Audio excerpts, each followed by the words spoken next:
Écoutez bien. Dans le village Soku, un riche homme est mort d'une manière étrange. Tout le monde parlait d'empoisonnement, mais personne ne savait par qui. Cet homme était généreux, il aidait les gens, partageait nourriture et boissons. À ses côtés, il avait un ami de confiance, toujours présent. Ils mangeaient ensemble, buvaient ensemble, riaient ensemble. Mais dans le cœur de cet ami, il y avait jalousie. Il voulait ce que son frère possédait. Alors un soir, il mit du poison dans son verre. Le riche homme mourut sans se douter que son pire ennemi se trouvait si proche. Le jour de l'enterrement arriva. Beaucoup de personnes vinrent, hommes, femmes, enfants. Tous étaient tristes. Les tambours résonnaient, les pleurs remplissaient l'air. Au premier rang, l'ami du défunt pleurait fort. Il criait, se frappait la poitrine, comme s'il avait perdu un frère. Personne ne pouvait imaginer que c'était lui le coupable. Il jouait bien son rôle. Le cercueil fut transporté jusqu'au cimetière. Chacun avait une fleur ou du sable pour dire adieu. Les gens passaient un par un devant la tombe, posant leurs mots d'au revoir. Tout semblait normal, mais un grand secret allait exploser devant tous. Quand vint son tour, l'ami assassin s'avança. Il pleurait, tremblait, faisait semblant d'être brisé. Mais soudain, quelque chose de bizarre arriva. Une force invisible le repoussa en arrière. Tout le monde regarda, surpris.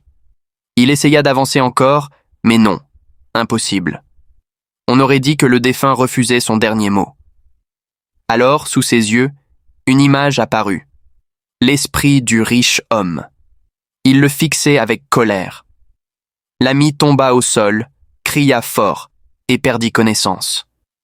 Les gens coururent autour de lui, inquiets.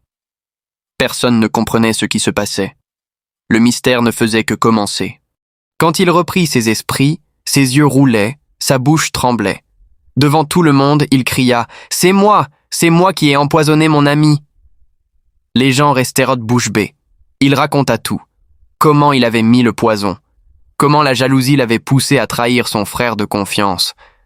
Les cris montèrent, les femmes pleuraient. Les hommes étaient choqués.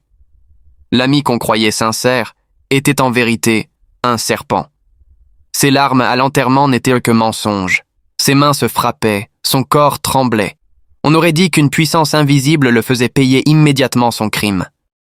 Depuis ce jour, sa vie a basculé. Il n'était plus normal. Il errait dans les rues, parlant seul, riant parfois, criant parfois. Les enfants avaient peur de lui. Les adultes disaient « Voilà le prix de la jalousie ». Sa folie était devenue son châtiment. L'homme riche resta dans les mémoires comme victime de la trahison. Le faux ami devint un exemple à ne jamais suivre. Leçon. La jalousie détruit. La trahison fait perdre tout.